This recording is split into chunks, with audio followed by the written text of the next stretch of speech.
Melihat adiknya yang sudah bersikeras, akhirnya Mirima pun berkata, "Siapkan tentaramu dan kumpulkan kekuatanmu, dan lakukan apa yang harus kamu selesaikan. Aku bersumpah akan berada di belakangmu, mendukungmu dengan seluruh kekuatanku." Gücümle arkandayım.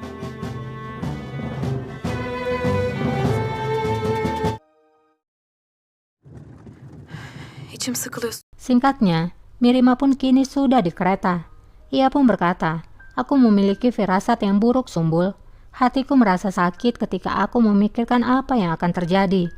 Jika aku tidak melihat sendiri dengan mataku, aku tidak akan pernah percaya kalau Bayezid membuat persiapan untuk pemberontakan. Dia sudah kehilangan kesabarannya. Kamu bisa melihat kalau Bayezid tidak akan mundur. Aku sangat takut karena perang sudah dekat." Korkarım savaş yakın. Maazallah Sultan. Sumbul pun berkata, "Sultana, apa yang akan kamu katakan pada raja? Jika dia mendengar apa yang kamu lihat di Kutahya, maka tidak satu pun yang akan bisa menghentikannya, termasuk dirimu." Mirima pun menjawab, "Aku akan memberitahukan raja kalau Bayezid akan pergi ke Amasya. Raja tidak akan pernah tahu kalau Bayezid telah mengumpulkan pasukannya." Sumbul pun menjawab, "Kamu bisa mempercayaiku, Sultana. Bibirku akan tertutup. Tapi Semis Ali Pasha pasti mengetahui keinginan Bayezid. Apakah Semis bisa menyembunyikan rahasia ini dari raja?" Mirima pun berkata, "Semis Ali adalah negarawan yang baik. Dia juga tahu kalau dirinya tidak akan bisa bersikap netral. Yang paling penting sekarang, dia akan di sisi siapa?" Rustem Pasha percaya sepenuhnya kepada Ali Pasha. "Aku tidak berpikir kalau dirinya akan melawan kita. Tapi kamu benar. Kita harus berpikir untuk segala kemungkinannya. Kita harus mengingatkannya bahwa setia kepadaku adalah baik untuknya." Ne olacağını hatırlatmakta fayda var. Sultan. Paşam, Di Istanbul, Jal mengabarkan kepada Rustem kalau kapal Gracia telah berlabuh di pelabuhan. bana yanaşmış. Rustem pun nampak sangat kesal karena ia rupanya sudah lama menunggu kedatangan Gracia. Di tempat Gracia, nampak Gracia akan menuju ke ruangannya. Signora Mende. Ketika masuk ke dalam ruangannya, ia pun disambut oleh Rustem.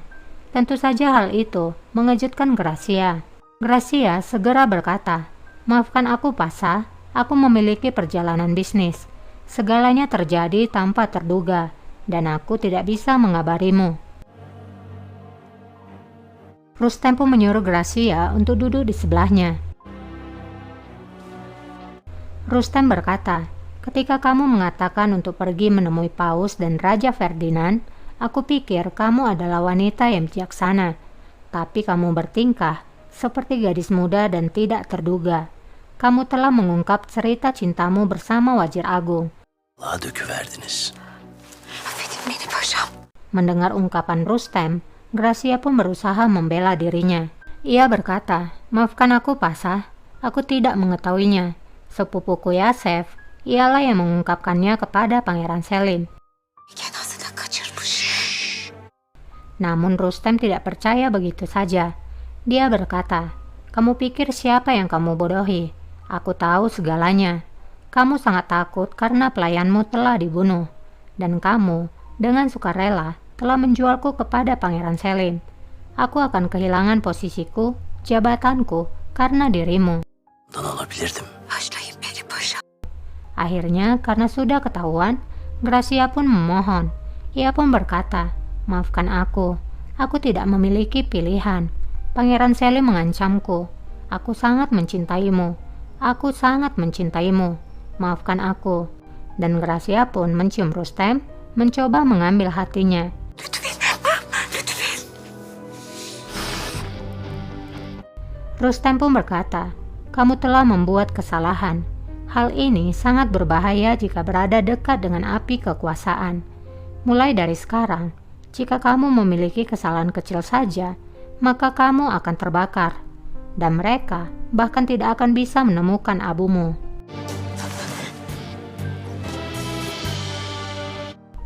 Tentu saja ancaman Rustem membuat Gracia menjadi khawatir. Di perjalanan, Kereta yang ditumpangi oleh Mihrima berhenti dikarenakan hujan.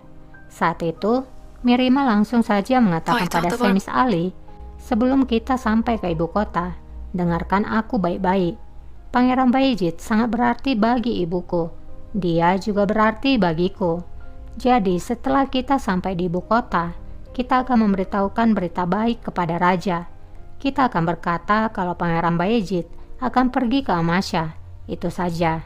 Semis pun bertanya, "Lalu bagaimana kita menjelaskan tentang pangeran yang mengumpulkan pasukan?" Raja pasti akan menanyakan hal itu pertama kali. Mihrima pun bertanya, "Apakah kamu melihat sendiri kalau ia mengumpulkan para tentara?" Ben görmedim.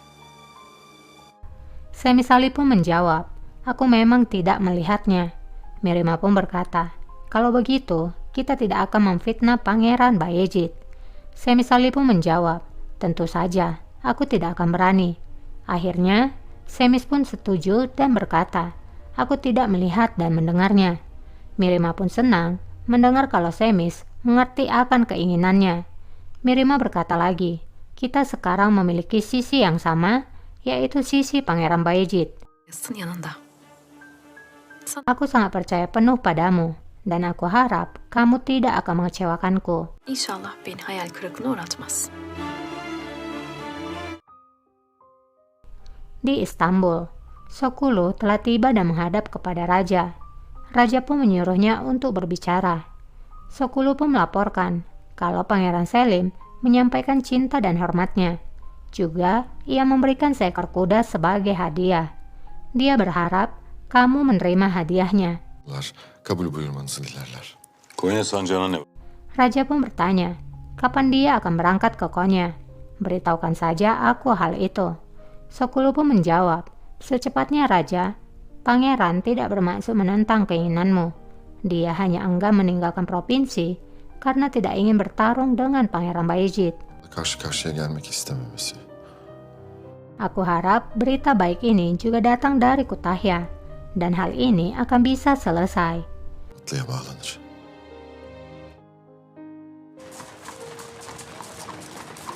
Di taman istana, Rustem menantikan kepulangan Mihrima, dan terlihat kalau kereta Mihrima baru saja tiba. Melihat senyuman di wajah Mihrima, Rustem pun bertanya-tanya. Mihrima pun berkata, kalau akhirnya segalanya telah bekerja.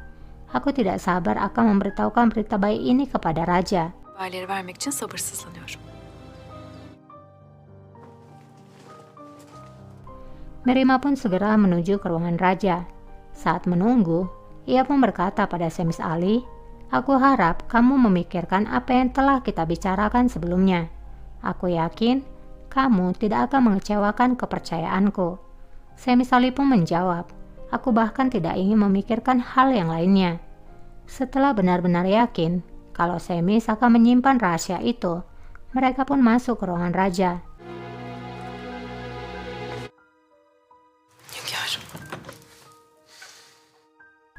Raja langsung menyuruh Mihrima segera berbicara.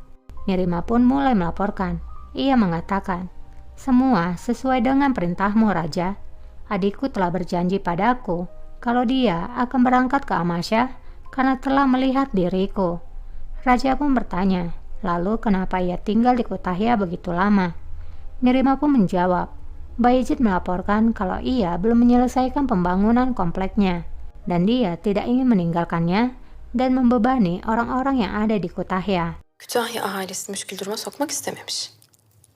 Setelah mendengar laporan putrinya, Raja juga ingin mendengar laporan dari Semis Ali. Ali Paşa. Emredin hünkârım.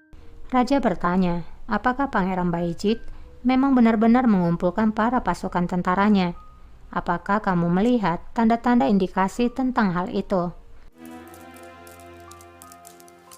Semis Ali pun menjawab, aku telah menginvestigasinya dan menanyai banyak orang, tapi aku tidak mendapatkan informasi tentang Pangeran Bayezid yang mengumpulkan para pasukan.